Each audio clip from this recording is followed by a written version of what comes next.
Welcome to the podcast of Stream of Love entitled Teach Me.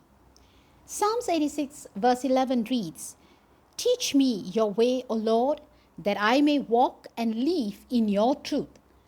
Direct and unite my heart solely, reverently, to fear and honor your name. This verse is a direct communication with the Lord.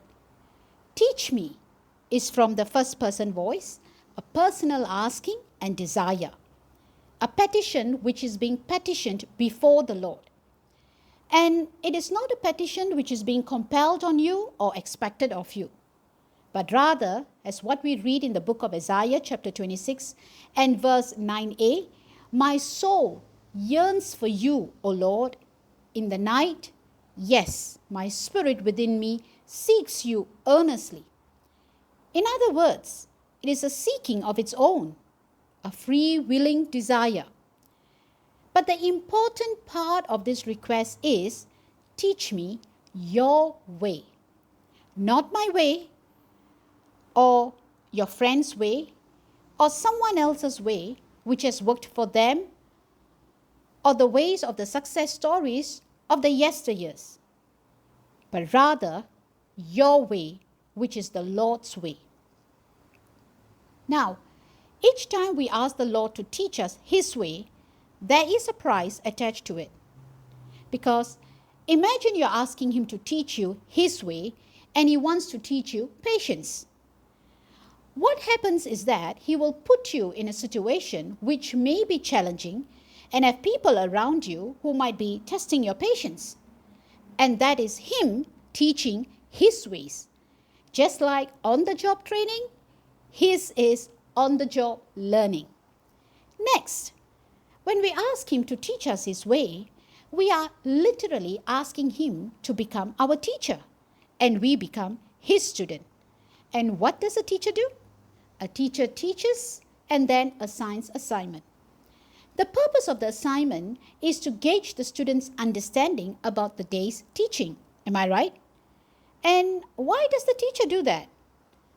Simply because to better understand if the student has learned what had been taught. Now, if the assignment shows that the student has not fully understood the teaching, then the teacher will once again reteach that particular topic or concept. Similarly, you may have asked the Lord to teach you to have a heart of forgiveness. And what happens? He teaches you the heart of forgiveness by allowing situations in your life which may require you to release forgiveness to others. And why does He allow such situations? Simply because those are the assignments assigned to you to check if you had learned the heart of forgiveness. And if you have, He moves you to the next teaching and learning segment about His ways. But if you have not, then He reteaches and reassigns. Interesting, isn't it? Next, the verse continues to read, I may walk and live in your truth. This sentence gives us a glimpse of the importance that in order to live in His truth, we need to walk in it. We may have often heard this phrase, actions speak louder than words. And it is true in this verse. It is not about just learning from Him about His ways, but rather walking in what He teaches us. In each of our passing days, the Holy Spirit is eager to teach us the Lord's ways. Even as we hear His whispers, do we really pay attention to act upon it? Recently, I felt prompted to text one of my friends to check on her. Basically, to send her a text, how are you? How are you doing? But I overlooked it and procrastinated giving reasons to myself that she must be busy at work. But as the prompting grew, a few days later, I paused whatever I was doing and sent her a text to check on how she is.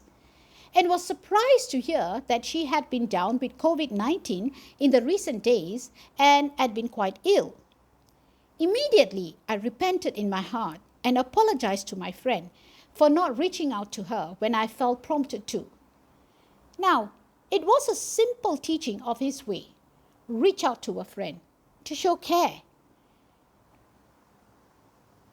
because he knew my friend wasn't well.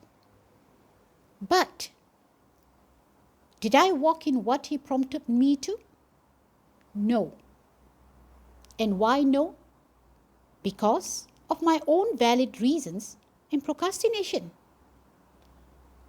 Sometimes, whenever we ask the Lord to teach us his ways, we often think that it's going to be some massive teaching. He's going to teach us to the thunder, to the lightning, and look for that enormous moment to appear. But actually, the Lord is teaching us through the smallest or simplest form, through the prompting of the Holy Spirit in our daily lives. But because we wait for something massive to occur, we fail to recognize the simple teachings of his way. That I may walk and live in your truth is a voluntary act, a personal choice. And the Lord takes us upon our word when we desire to walk and live in his truth. The last part of the verse is, direct and unite my heart solely, reverently to fear and honor your name. Before uniting our hearts to fear and honor the Lord's name, our hearts need to be directed. And for that, we need to be vigilant to receive his direction when it is being given to us. Only when we take heed to being directed by him, we will be able to have our hearts to fear and honor him. Direction is the simple instruction of what he is telling you. To some, it might even be leave the country, the city, or the job. It might be something as massive as what Abraham was instructed to take heed. But to some, the direction can be found in the simplest form, like go out and stand on the mountain in the presence of the Lord, like what Elijah heard. All that Elijah needed to do in the direction given to him was stand on the mountain. Simple, stand. Whichever the direction the Lord is teaching you today, the most important key is to take heed to that direction. For only through taking heed to his direction, your heart will be able to fear and honor him. Now, the direction which you may take may not make sense in legitimate grounds. In such cases, go to the source. Who did you ask to teach you? Why did you ask to be taught? How are you going to take heed to what is being taught to you? If your answers direct you to the source, God your Jehovah, then your reverence and honor is unto him and him only, and not to the legitimated grounds of sense-making. Therefore, even as you ask, teach me, O your way, O Lord, that I may walk and live in your truth, direct and unite my heart solely, reverently to fear and honor your name.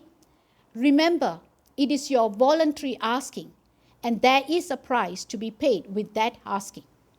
But be assuredly assured that in that price that is to be paid, by desiring to learn from him and take heed to his directions, there is greater joy than what this world, relationships, job, finance, or security can offer you. May the stream of love which flows from the throne room of God immerse you in his presence and nourish you through his word. God bless you.